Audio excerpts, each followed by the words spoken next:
Welcome back to my channel. Today we will learn about the latest wrenching legal battle unfolding in Port Charles, a battle for the custody of two beloved children, Wiley and Amelia, one that has pitted Willow Tate and her steadfast ally Drew Cain against longtime friends and co-parents Carly Spencer and Michael Corinthos, ably represented by Diane Miller. What began as a question of parental fitness quickly evolved into a courtroom clash rife with personal betrayals and explosive revelations. In this installment, we chronicle every critical turn, from the strategic hiring of legal titans, to the unearthing of infidelity, to a heartbreaking ruling that seemed to seal Willow's fate, and the life-altering discovery that changed everything once more. For weeks, Drew Cain had been at the center of Willow's legal strategy. Though Drew and Willow were no strangers to controversy, and though their own relationship had weathered storms of its own, Drew threw himself into the role of Willow's champion with absolute determination. His first step was to recruit one of Port Charles's most formidable young attorneys, Rick Lansing, whose reputation for relentless cross-examinations and strategic acumen made him uniquely qualified to navigate the high-stakes custody fight. Rick agreed to take the case pro bono, driven by a personal conviction that Willow deserved every chance to remain close to her children. From the moment Rick joined forces with Willow and Drew, Carly and Michael knew they faced an opponent with both resources and ruthless resolve. Meanwhile, Michael Corinthos remained in Germany, enduring the painful and protracted treatment for severe burn injuries sustained during a recent explosion. Though Michael's physical recovery advanced farther each day, his role as co-parent was limited by geography and medical necessity. To fill that void, Carly Spencer turned to Diane Miller, her longtime friend and legal strategist, who stepped in as Michael's stand-in counsel. Diane, known for her razor-sharp mind and unwavering ethical code, quickly set about building an airtight case in favor of Carly and Michael retaining custody of both Wiley, Michael's son with Nellie, and Amelia, Willow's adopted daughter from Michael and Nellie's earlier relationship. Diane's approach focused on two core arguments. First, the undeniable need for stability. Carly and Michael's household, though often chaotic, provided consistency of residence, finances, and extended family support. And second, Willow's perceived emotional volatility, underscored by evidence of her deep involvement with Drew even before her marriage to Michael had officially ended. It was Diane herself who unearthed a series of text messages, emails, and eyewitness accounts proving that Willow and Drew had shared intimate moments during the final months of Willow's marriage to Michael, moments that, in Diane's eyes, constituted a betrayal so profound it called into question Willow's moral judgment as a parent. That evidence proved decisive. At a tense hearing before Judge Bernie Abrahams, Rick Lansing presented a passionate defense. Willow's mistakes did not negate her love for her children, nor did they undermine her ability to care for them.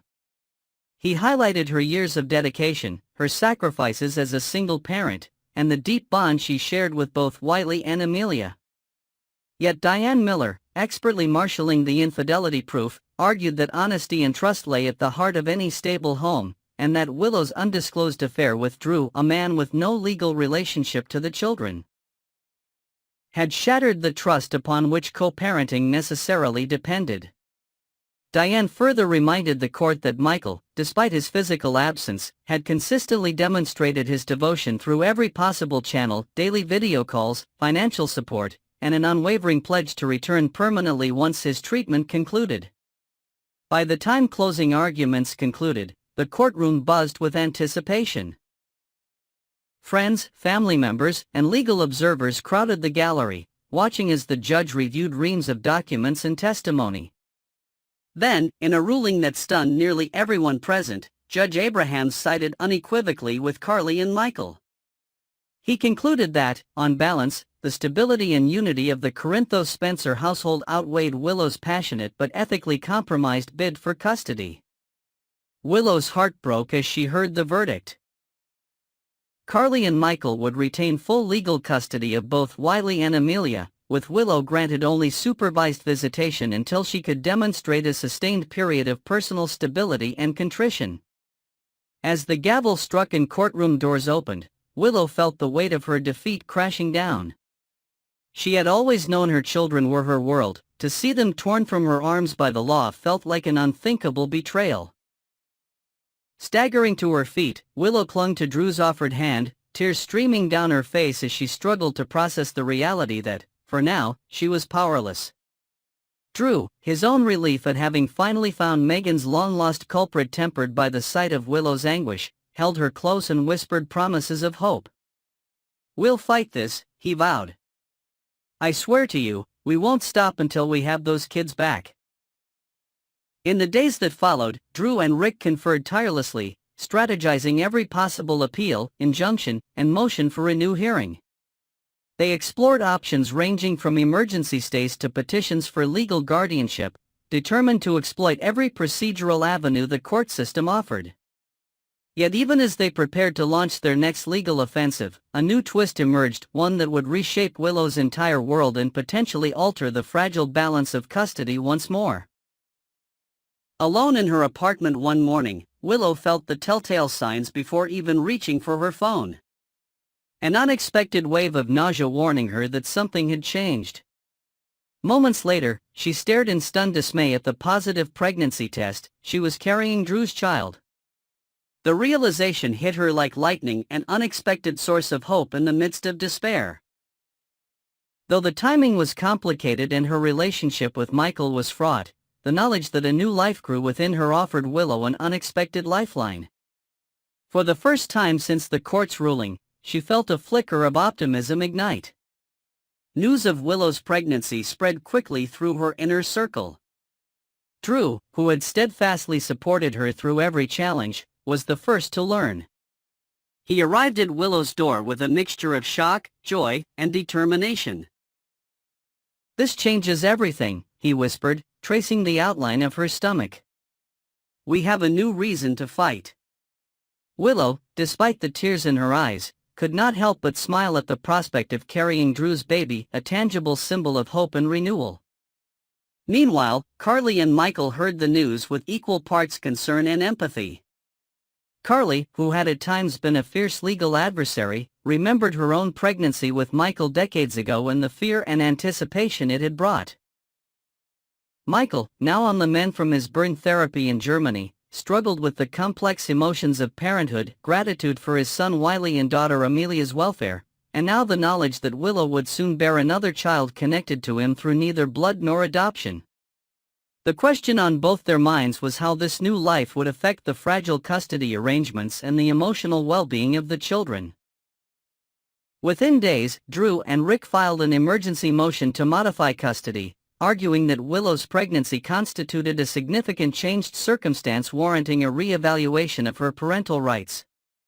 They contended that a mother's biological pregnancy demonstrated an ongoing, active investment in the family unit, and that Willow's mental and emotional stability, bolstered by the promise of a new child, made her a fit candidate for expanded visitation or even joint custody in time. Diane Miller, ever the consummate professional, responded with a measured but firm strategy of her own. She acknowledged the validity of Willow's hopes but warned against rushing changes that could unsettle Wiley and Amelia. Diane proposed a gradual increase in supervised visits and parenting classes to ensure Willow's readiness to expand her parental responsibilities. Carly, torn between her maternal instinct to protect her children and her empathy for Willow's plight, agreed to consult with child psychology experts before consenting to any modifications. As the legal skirmish intensified, the emotional stakes soared. Willow found herself caught between elation and anxiety, joy at the new life she carried, and fear that the custody battle would only grow more complex, with her unborn child's very existence pulled into the courtroom fray. Drew, meanwhile, balanced his roles as her lover, her legal champion, and the father of her unborn child, determined to support Willow's physical and emotional health even as he marshaled every legal resource. In Port Charles's coffee shops, its hospital corridors, and its brightly lit courtrooms, the saga unfolded day by day. Friends and neighbors took sides, offering calm counsel or fiery encouragement. Social media buzzed with speculation. Would Willow's pregnancy finally tip the scales? Could she rebuild her life and regain custody of her beloved children? And what would become of Carly and Michael's carefully arranged family equilibrium? One thing became clear: the lives of Willie Tate and Drew Kane were indelibly intertwined now, by love, by legal battles, and by the small heartbeat that pulsed within Willow's belly. What began as a bitter custody fight had become, unexpectedly, a story of hope, resilience, and the unbreakable bonds of new life. Next, we will explore a monumental crossroads in the life of Sonny Corinthos as he grapples with the tantalizing yet perilous prospect of leaving the mob world behind. With a dangerous offer on the table from the notorious Jen Sidwell, Sonny's future in Port Charles hangs in a delicate balance. Will he seize this chance to break free from a life of crime, or will the shadows of his past pull him back into the underworld? Let's dive into the intricacies of this dramatic dilemma, unpack the potential paths ahead, and imagine fresh twists to this captivating storyline that could reshape the very fabric of Port Charles. Sonny Corinthos, a name synonymous with power and contradiction, stands at the precipice of a life-altering decision that could redefine his legacy in Port Charles. For years, he's ruled the local mob with an iron fist, his reputation as a ruthless operator etched into the annals of the town's dark history. Yet, beneath the surface of this hardened exterior lies a man yearning for redemption, desperate to shed the weight of his criminal empire. Recent General Hospital spoilers reveal that Sonny is seriously contemplating an offer from Jen Sidwell, a villain whose sinister reputation precedes him across continents. During a tense meeting at a secluded warehouse on the outskirts of town, under the flickering glow of a single overhead light, Sidwell laid out a proposition to take over Sonny's mob operations.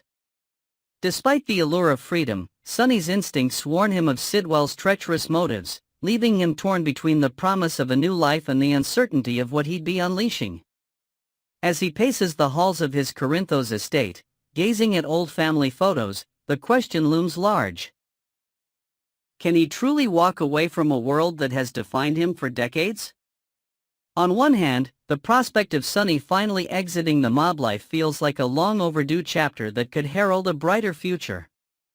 Despite a rap sheet that paints him as a quintessential bad guy, Sonny has always been a paradox-a mob boss with a heart that beats for his community. From gunning down adversaries, like the ill-fated FBI agent John Jagger Cates during a heated confrontation at the docks, to quietly funding local initiatives, his duality has endeared him to many in Port Charles. Picture him at a community event, handing over a generous check to fund Giovanni Gio Palmieri's violin lessons at the local music academy, or ensuring the hospital's pediatric wing gets a much-needed upgrade with an anonymous donation. Then there's his unwavering devotion to family, whether it's safeguarding Sasha Corbin during her darkest moments or being a pillar for his children and grandchildren at family gatherings in his sprawling garden. If Sonny severs ties with the mob, he could pour even more energy into these noble pursuits, perhaps launching a foundation in his late son Morgan's name to support mental health initiatives. Free from the constant threat of violence, he might finally become the man he's always aspired to be, leaving the darker deeds to the true villains of Port Charles while he basks in the light of legitimate goodwill. On the flip side, the notion of Sonny permanently stepping away from his mob reign seems almost unfathomable to longtime fans, and General Hospital spoilers hint at a potential snag that could drag him back into the fray.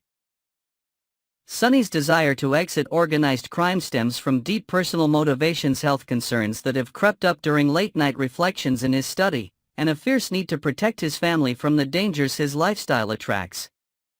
However, Jen Sidwell's involvement casts a menacing shadow over this potential escape. Known globally for his ruthless exploits, from destabilizing small nations to orchestrating black market dealings, Sidwell is the last person Sonny should trust with the keys to Port Charles's underworld.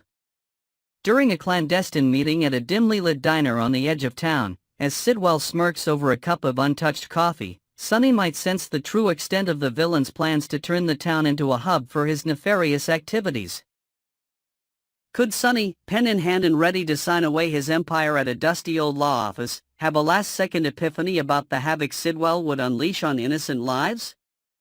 Backing out at the 11th hour might preserve the fragile peace of Port Charles, but it would also trap Sonny in the very life he longs to leave behind.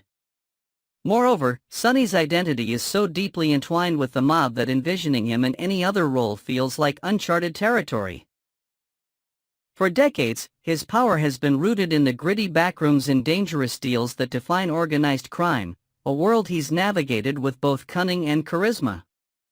If he were to walk away, what would fill the void? Perhaps he'd dive headfirst into the glamorous chaos of deception, the cosmetics empire, becoming a surprising ally to Lucy Coe as they brainstorm bold marketing strategies over brunch at the Metro Court. Or imagine Sonny throwing his hat into the political ring, campaigning to become mayor of Port Charles, his stump speeches filled with promises to clean up the streets he once ruled, delivered from a podium at the town square. Another whimsical possibility is Sonny stirring the pot at ELQ, snagging a significant shareholding just to ruffle Tracy Quartermain's feathers, engaging in heated boardroom battles that showcase a different kind of power struggle. Each of these paths offers a reinvention, but they also come with the question of whether Sonny can truly adapt to a life so far removed from the adrenaline and authority of mob rule. Adding a fresh layer to this narrative, let's imagine a secret meeting between Sonny and his longtime confidant, Jason Morgan, in the quiet sanctuary of a hidden safe house by the harbor. Both men, weary from years of bloodshed and betrayal, might weigh the pros and cons of Sidwell's offer under the pale moonlight filtering through cracked windows. Jason, ever the loyal right-hand man, could urge Sonny to consider a staged exit, pretending to hand over the business to Sidwell while covertly setting up safeguards to undermine him from within.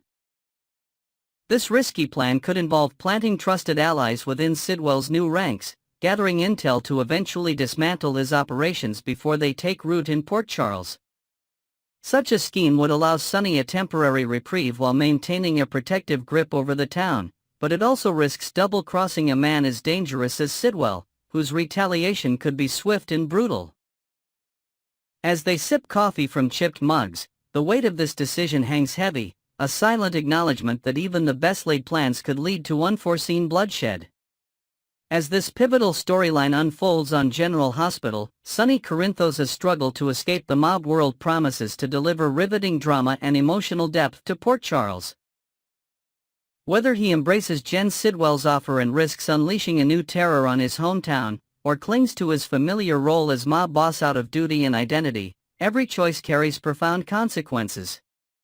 Will he find the strength to redefine himself as a man of peace, or will the ghosts of his past ensure he remains bound to a life of crime? Here at ABC General Hospital Spoilers Channel, we're on the edge of our seats, ready to follow every twist and turn of Sonny's journey. Tune in with us as we continue to uncover the secrets and surprises awaiting in the heart of Port Charles.